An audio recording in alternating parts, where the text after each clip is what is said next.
সম্পর্কে সামান্য দু এক কথা শুরু তুলে ধরবো।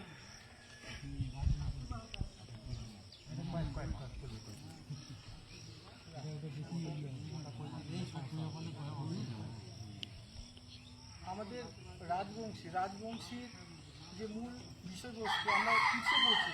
আমাদের ভূমিখণ্ডে আমরা কেন পিছিয়ে থাকবো, অন্যরা কেন দাদাগিরি চালাবে এখানে, সেই বিষয়ে ছোট্ট করে বলবো।